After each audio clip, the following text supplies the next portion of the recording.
Boa noite, a graça e a paz do Senhor Jesus alcance você e sua família em nome de Jesus.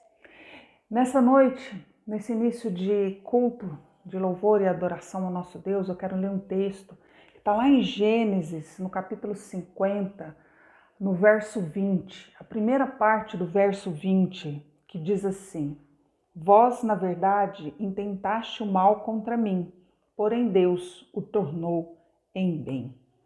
A vida de José é uma prova assim, incontestável de quanto Deus dirige a nossa história.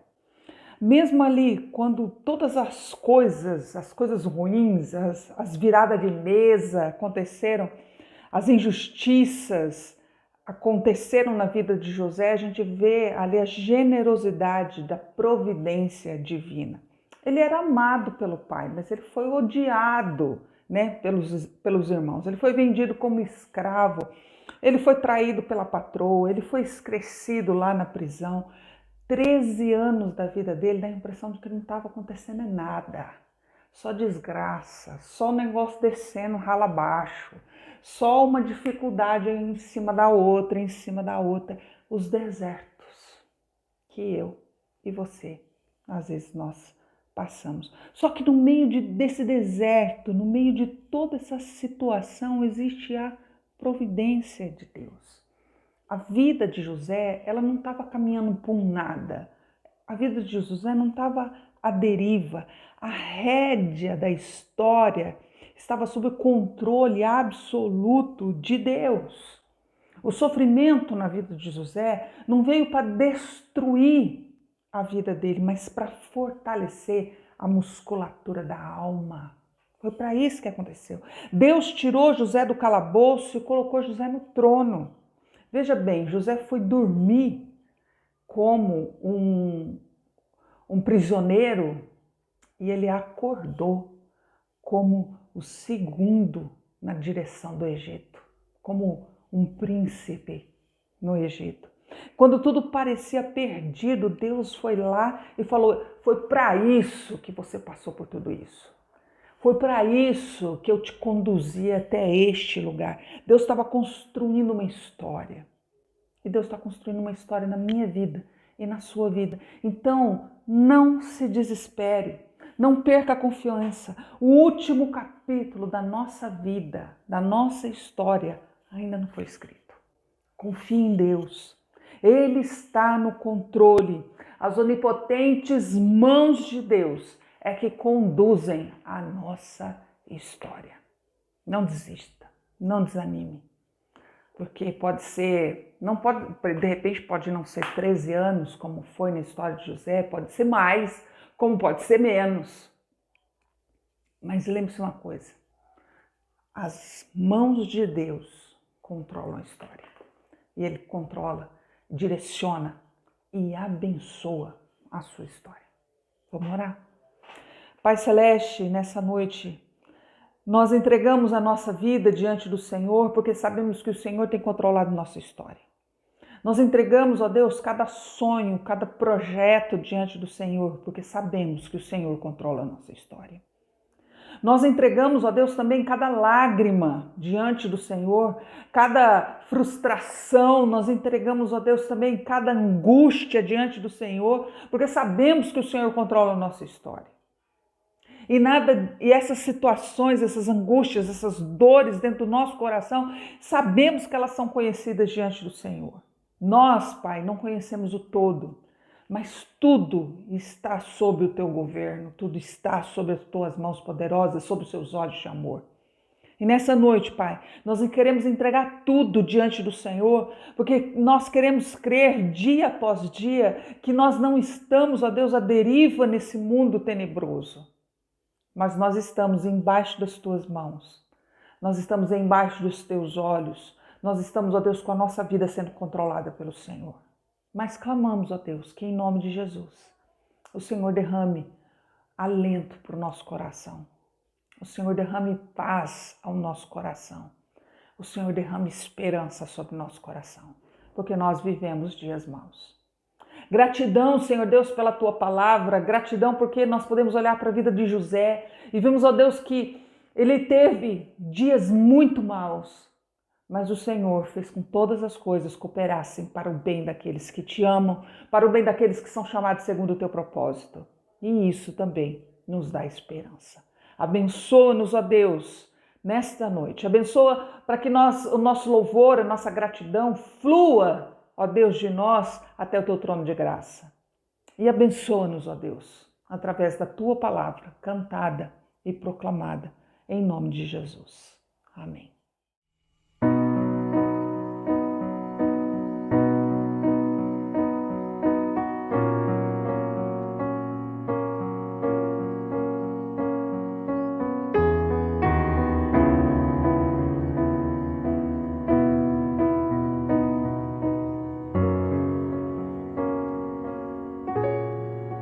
Tu és fiel, tu és amor, tu és bom pra mim, tu és Senhor, o grande eu sou. Tu és Deus, tu és Deus e eu não sou. Só tu detens glória sem fim. És o Rei dos reis. Honra e louvor sempre darei, pois tu és Deus, tu és Deus e eu não sou.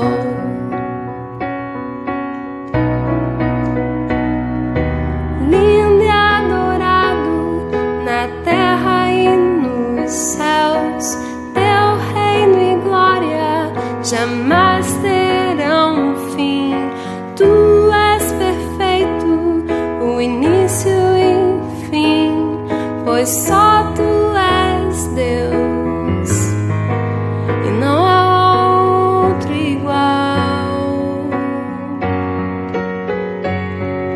Lindo e adorado na terra e nos céus, teu reino e glória jamais terão fim. Tu és perfeito, o início e o fim, pois só tu és Deus e não há outro igual. Não há outro igual. Tu és fiel, tu és amor,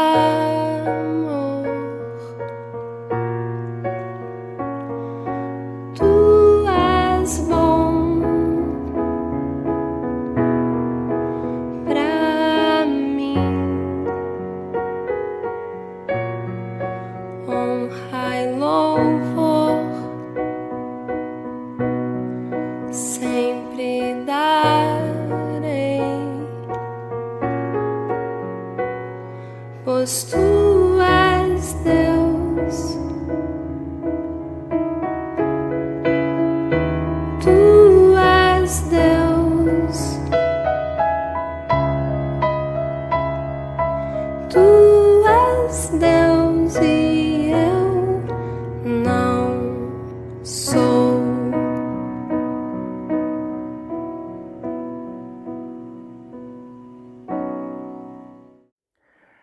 Queridos irmãos, nessa noite quem nos trará a palavra é o pastor Márcio Ferreira Fontão, da segunda IPI de Araçatuba, do Presbitério Centro-Oeste Paulista. Eu tive o privilégio de conhecê-lo no tempo que fiz parte daquele presbitério. E nessa noite ele trará a palavra a cada um de nós. E como eu sempre digo, deixe seu coração aberto, não feche o filtro, porque eu tenho certeza de que o Senhor falará poderosamente ao seu coração nessa noite, em nome de Jesus. Graça e paz aos irmãos da Igreja de Nantes, Igreja Presbiteriana Independente de Nantes. Uma alegria participar do culto desse domingo com os irmãos. E o nosso agradecimento também à reverenda Adriana por nos permitir estar aqui junto com os irmãos, louvando a Deus e aprendendo da sua palavra. Eu quero meditar com os irmãos neste mês da família num texto que eu creio ser muito importante para refletirmos nesse tempo de lutas da família. E é um texto que fala de uma situação de conflito, de lutas na vida do rei Davi.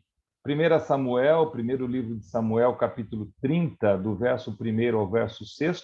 Nós vamos ler esse texto, esses 6 versos, mas eu vou convidar você para que permaneça com a Bíblia aberta, porque nós vamos trabalhar dentro desse capítulo 30 e tirarmos algumas lições para que nós possamos enfrentar com sabedoria, com confiança e fé os tempos de luta e principalmente os tempos de luta da família.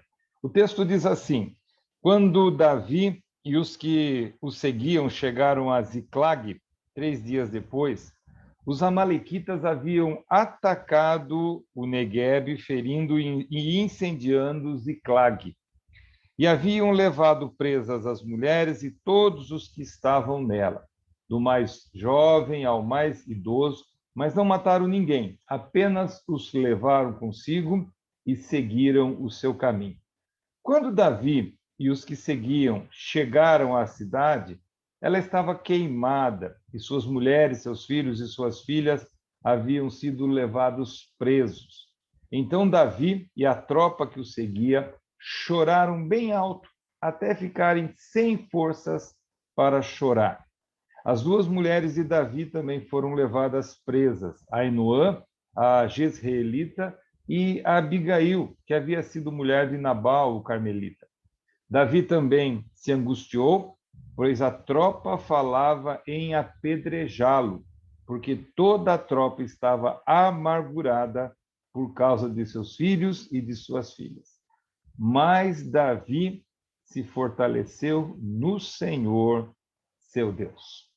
Nós lemos até aqui o verso 6, mas nós vamos ler depois, continuar lendo, na medida em que estivermos meditando sobre esse texto e falando sobre a vitória tão necessária da família em tempos de lutas como os quais nós vivemos. Vamos orar antes?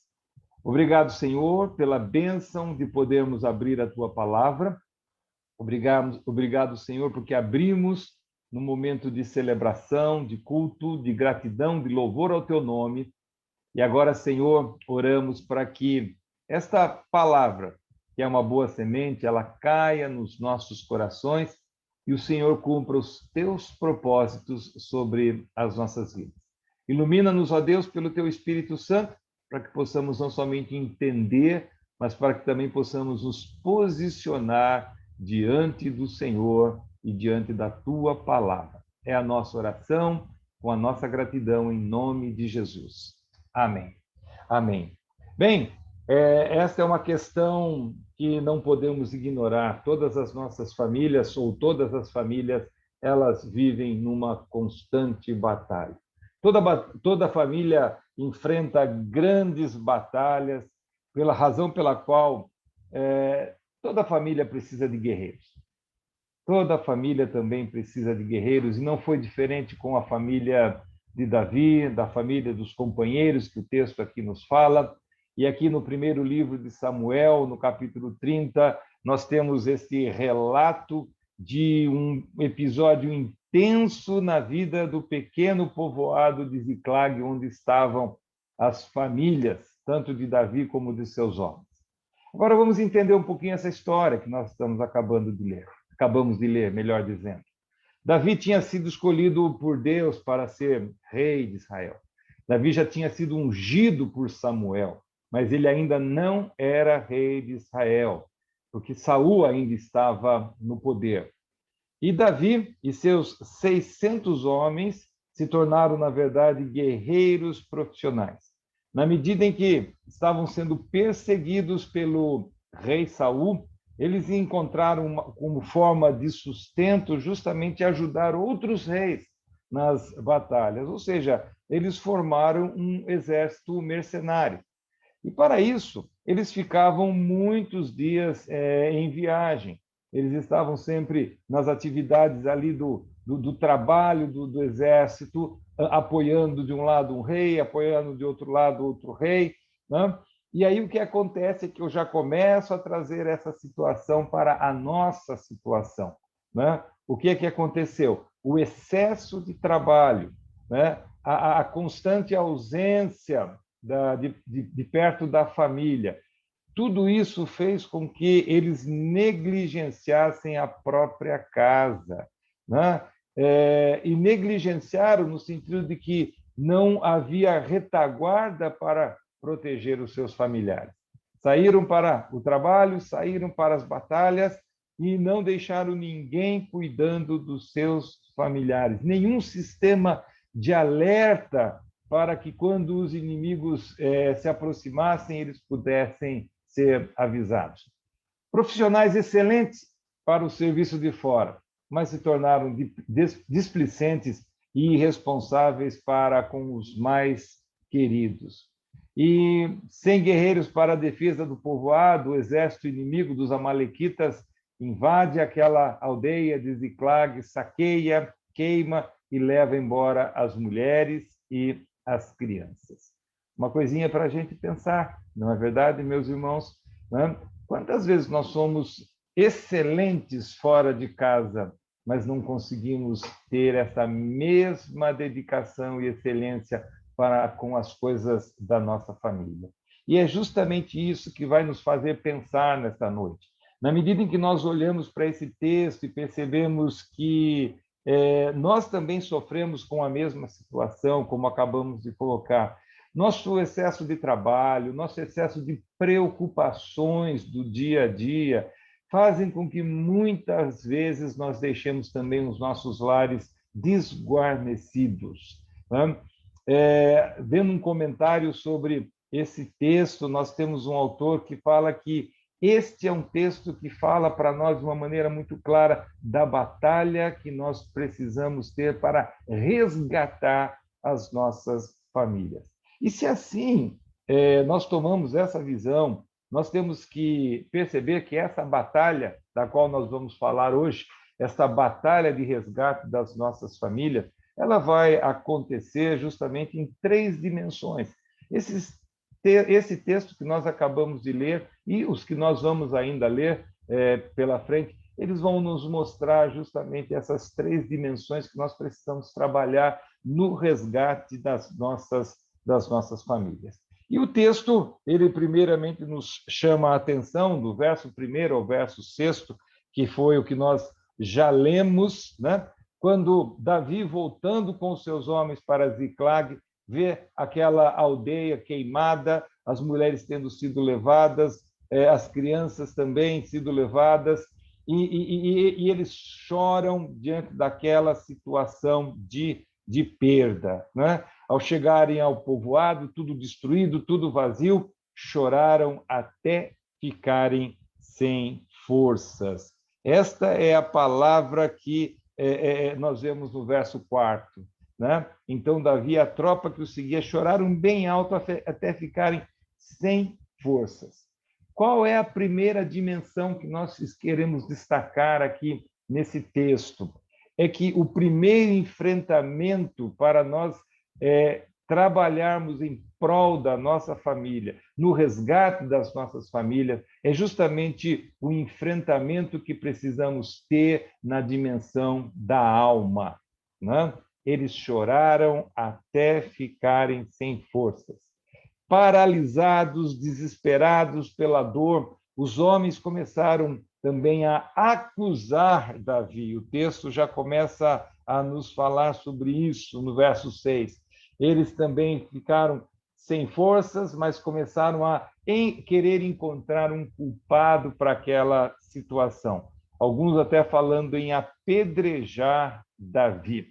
Isso é uma coisa muito interessante que eu quero chamar a sua atenção quando nós falamos dessa preocupação, desse enfrentamento com a dimensão da alma, que é justamente o fato de que, ao invés deles, naquele momento, se unirem e juntarem suas forças para enfrentar o inimigo, eles se tornaram inimigos de si mesmos. Né? Isso é muito interessante quando aqui a gente está olhando para esse texto e percebendo justamente que agora um ficou contra o outro. Como que o inimigo entrando nessa história, o inimigo das nossas almas, e agora joga uns contra os outros. É aquela questão da transferência. Quem é o culpado dessa situação? É a questão da murmuração, é a necessidade de jogar a culpa em alguém. E essa é a primeira coisa que nós queremos destacar aqui. Quantas vezes, diante dos problemas dos nossos lares, em vez de nós nos unirmos, em vez de nós nos aproximarmos, em vez de nós estarmos buscando juntos a solução para os nossos problemas, nós também, né, fazemos a mesma coisa. Somos invadidos e saqueados, né, pela ação do inimigo, que nos leva justamente a queremos sempre jogar a culpa em alguém da nossa casa, que fazemos do nosso lar muitas vezes um ambiente de inimizade, um ambiente de acusações, um ambiente de ódio. Pegamos nas pedras ou pegamos pedras nas mãos, né? E nós queremos atirar naquele que está perto de nós, transformamos, né, os nossos amigos nos mais íntimos inimigos. E nós precisamos aprender a pensar sobre como nós temos reagido diante dessas situações da vida. E aí, percebendo justamente esse movimento contrário, agora eu chamo a tua atenção para que nós entendamos a segunda dimensão. Se de início nós temos a dimensão da alma, do cansaço, da dor, né, da tristeza, da perda, né, que na verdade não soube ser administrada por aqueles homens, mas nós olhamos aqui para o exemplo que nos vem através de Davi. E na continuação do texto, você vai ver no verso 7º e no verso 8º, dizendo o seguinte: e Davi, então, disse a Abiatar, o sacerdote, o filho de Aimeleque: traze-me aqui o colete sacerdotal. E Abiatar trouxe o colete a Davi. Então Davi consultou o Senhor, dizendo: eu devo perseguir essa tropa? Eu terei condições de alcançá-la? E o Senhor lhe respondeu: persegue-a, porque certamente a alcançarás e recuperarás tudo. Veja bem, Davi agora nos traz uma lição muito importante para a vida. Diante das perdas, das lutas, dos conflitos, o que nós não podemos fazer é nos tornarmos inimigos dos nossos. Na verdade, temos que nos unir. Na verdade, não podemos viver uma vida de acusações para com aqueles que nós amamos. E rapidamente Davi faz a coisa certa. Chama o sacerdote para que busquem juntos a presença de Deus. Percebe-se claramente aqui que a batalha tem que ser travada primeiramente na dimensão espiritual, né? Buscando a Deus, orando, falando com Deus, buscando orientação, buscando discernimento da parte de Deus, para que nós possamos nos posicionar da melhor maneira, de maneira mais sábia, com aquilo, da forma como nós podemos abençoar as nossas famílias. E há uma figura interessante aqui, que é justamente a figura da estola sacerdotal que Davi pede para que o sacerdote Abiatar trouxesse a ele naquele momento. E quando eu lembro disso, eu não quero me deter nessa questão da estola sacerdotal na perspectiva do Antigo Testamento, né? Mas eu quero olhar com os irmãos e entender também que nós temos um legado que nos vem pela reforma, né? Pela nossa herança reformada, que é justamente o sacerdócio universal dos crentes. Ou seja, o que representava esta estola que Davi pede para que seja trazida? Justamente a autoridade espiritual. Nós precisamos entender dessa realidade que faz parte da nossa vida também. Essa autoridade que nós também recebemos de Deus. O Novo Testamento ele traz o conceito de sacerdócio em dois aspectos. Primeiro, lembrando de Jesus, que é o nosso grande sumo sacerdote, né? Que ele, através do seu sacrifício, fez com que o véu do templo se rompesse e nos permitiu esse acesso agora à presença do Pai, porque ele primeiro, né, rompeu o véu do templo e nos deu este livre acesso a Deus. E, em segundo lugar, nós vamos perceber que, da mesma forma, todos nós, todos os crentes, agora partilham desse sacerdócio. O que isso tem a ver de maneira prática para a minha vida?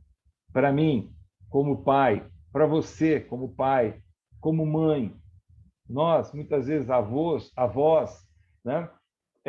Como que nós assumimos esse papel, esse ministério do sacerdócio de uma maneira prática, né?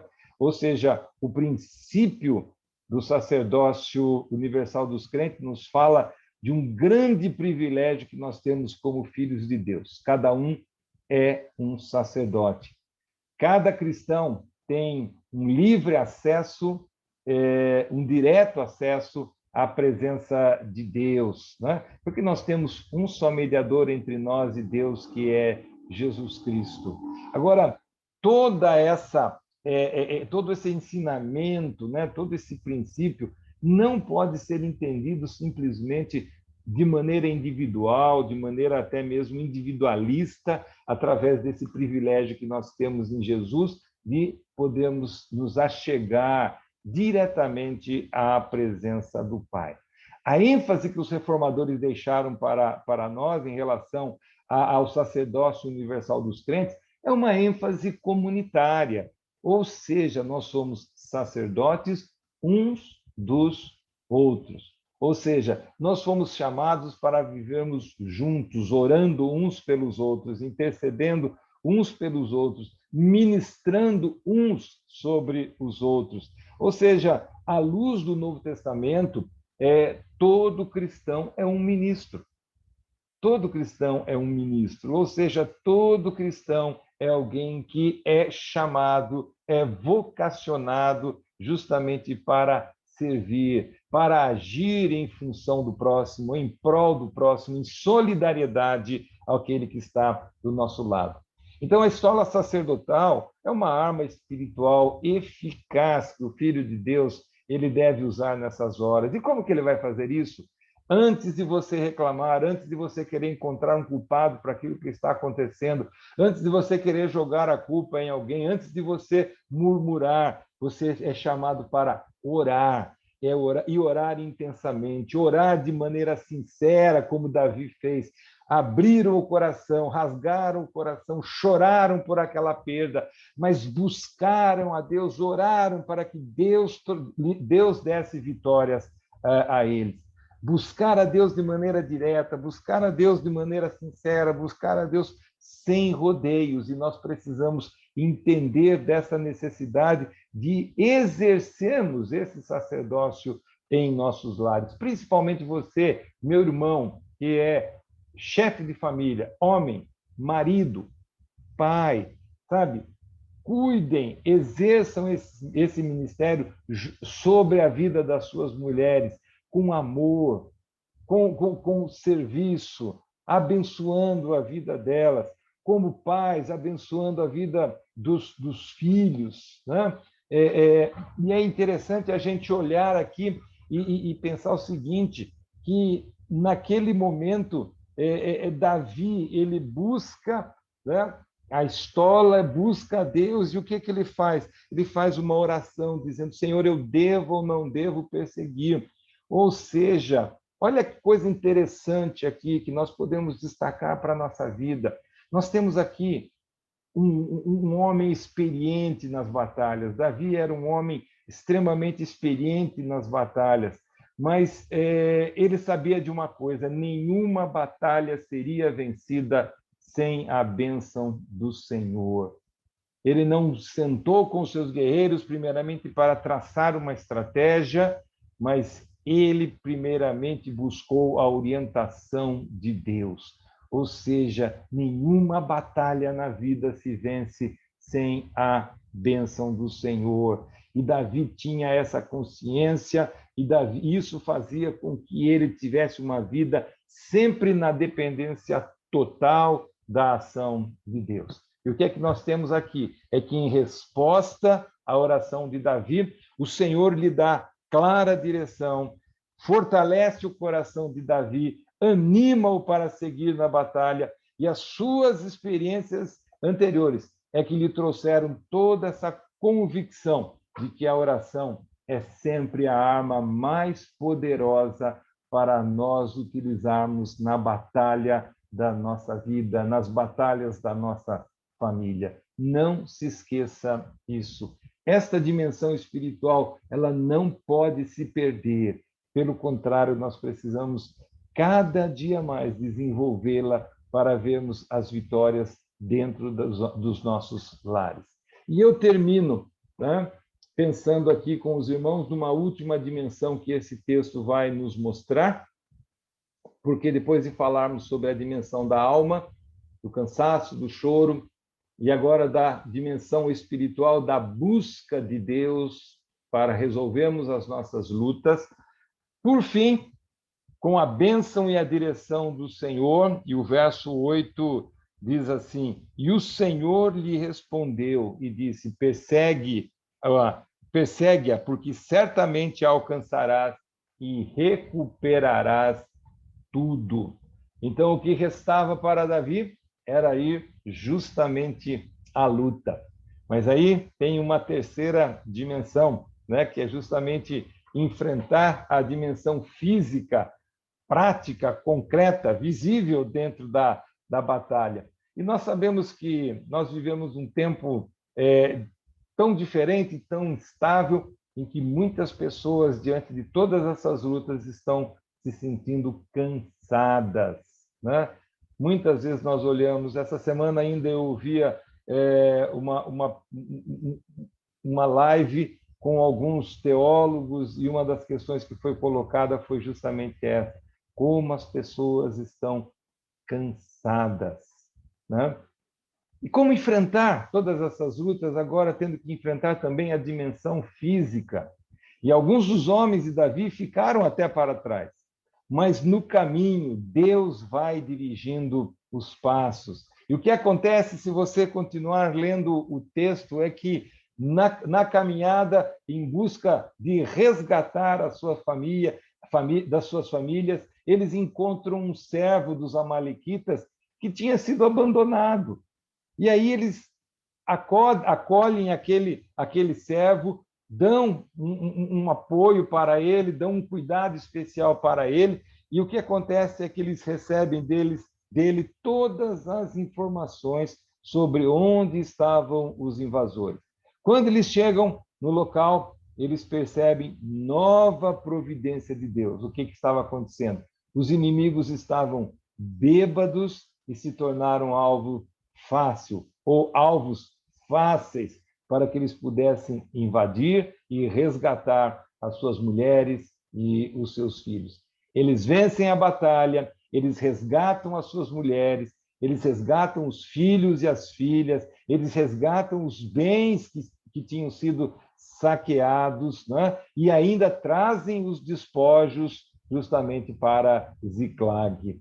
Ou seja, esta verdade, esta palavra nos ensina o quanto também nós precisamos colocar diante de Deus as nossas limitações físicas.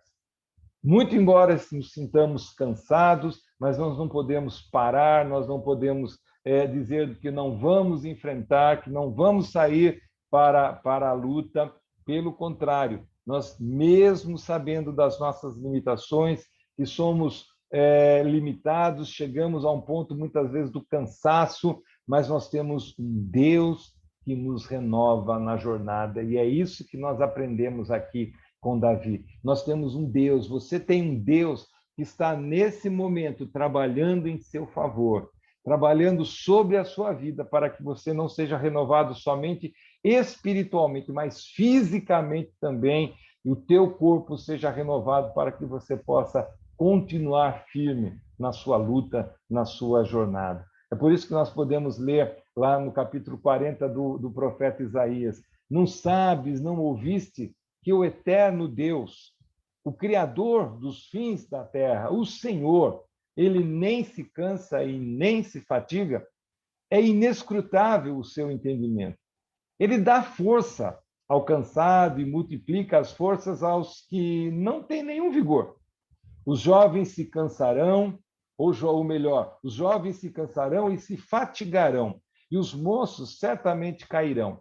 Mas os que esperam no Senhor renovarão as forças, subirão com asas como águias, correrão e não se cansarão, caminharão e não se fatigarão.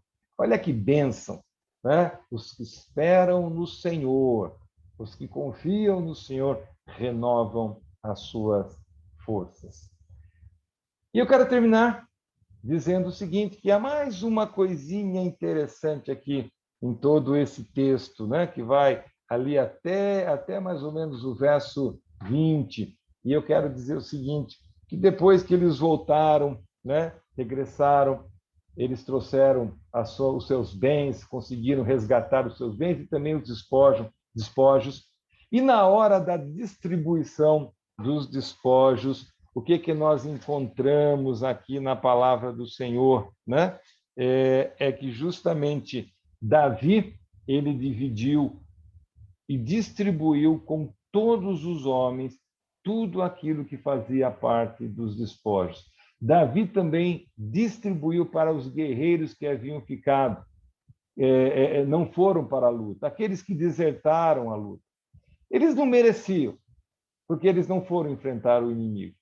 Mas Davi exerceu ali misericórdia, porque, primeiramente, ele teve plena consciência de que tinha sido alvo, primeiramente, da misericórdia de Deus. Palavra do Senhor para fazer-nos pensar, para nos fazer confiar nesse Deus, para que possamos buscá-lo cada dia mais, sabendo que dele é que vem a nossa força. Eu e você, assim como Davi, somos ungidos em Cristo para sermos guerreiros da nossa casa, da nossa família. Nós temos um inimigo. A palavra de Deus fala, nós temos um inimigo que veio para matar, para roubar e para destruir. Mas a palavra de Deus também fala para nós que esse inimigo já foi vencido na cruz. Por isso, nós não precisamos temer, porque ele não há de nos vencer. Ao contrário, como Tiago nos diz, nós devemos resistir. Resistir ao diabo. Ele fugirá de vós. Resistamos toda a cilada, toda a ação do inimigo sobre as nossas vidas e sobre os nossos lares. Enfrentemos justamente com discernimento, sem covardia, revestindo-nos de armas espirituais, como o apóstolo Paulo nos ensina em Efésios 6, né? Tomando toda a armadura de Deus na força do Espírito Santo, na certeza de que nós estaremos sendo assim conduzidos ao triunfo pelo Senhor. Que Deus abençoe você, que diante da dimensão da sua alma, das lutas, das tristezas, das angústias, você possa se fortalecer espiritualmente buscando a Deus, exercendo o seu sacerdócio, né? Abençoando a vida dos outros e renovando-se fisicamente, porque é no Senhor que nós assim podemos exercitar toda a nossa espiritualidade para vivermos uma vida realmente de pessoas, de crentes que são sempre mais do que vencedores. Deus te abençoe, em nome de Jesus. Amém. Amém. Vamos orar? Mais uma vez, Senhor, oramos e pedimos graça da tua parte. E pedimos a Deus discernimento diante das lutas, renovo pelo teu Espírito, para que, ó Deus, mesmo diante de todas as circunstâncias, nós possamos, ó Deus, nos fortalecer, nós possamos, ó Deus, ser renovados fisicamente, nós estejamos entendendo claramente, ó Deus, o quanto nós precisamos do Senhor e de que o Senhor é um Deus fiel e que está sempre com a mão estendida para abençoar cada um dos teus filhos. Abençoe, Senhor, os irmãos queridos de Nantes, abençoe a tua igreja, Senhor, espalhada em toda a face da terra, para que o teu povo seja forte e sempre firmado na tua palavra, é a nossa oração, em nome de Jesus. Amém. Amém. Vamos orar? Senhor, nós somos gratos pela Tua palavra, Pai. Nós somos gratos porque sabemos que o Senhor tem coisas grandiosas e maravilhosas a fazer na nossa vida e na vida da nossa família, Pai.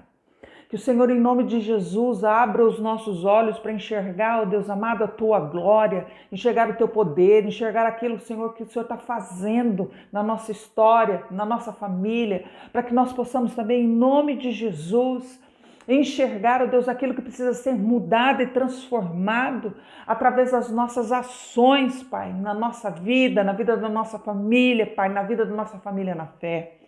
Pai querido, destampa os nossos ouvidos, Pai, para ouvir a Tua voz que nos direciona, a Tua voz, ó Deus, que nos dá o entendimento das situações, a Tua voz, ó Pai, que nos conduz em vitória, a Tua voz que nos conduz, ó Deus amado, a uma vida de santidade, uma vida longe, ó Deus amado, do pecado, mas uma vida que impulsiona cada dia mais junto ao Teu trono de graça, que busca, Deus amado, o Teu querer e a Tua vontade santa.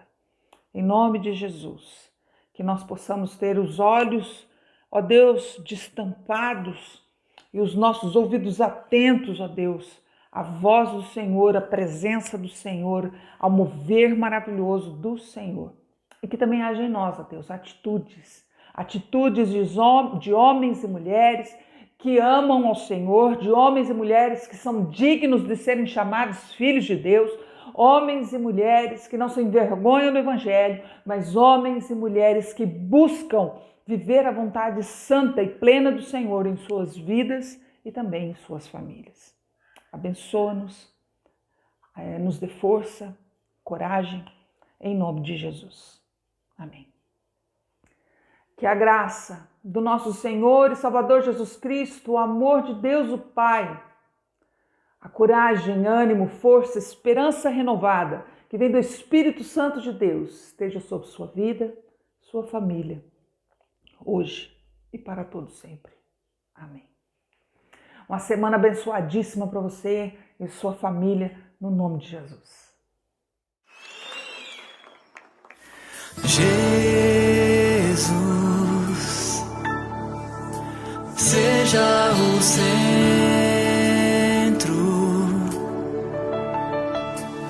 minha fonte, minha luz, Jesus.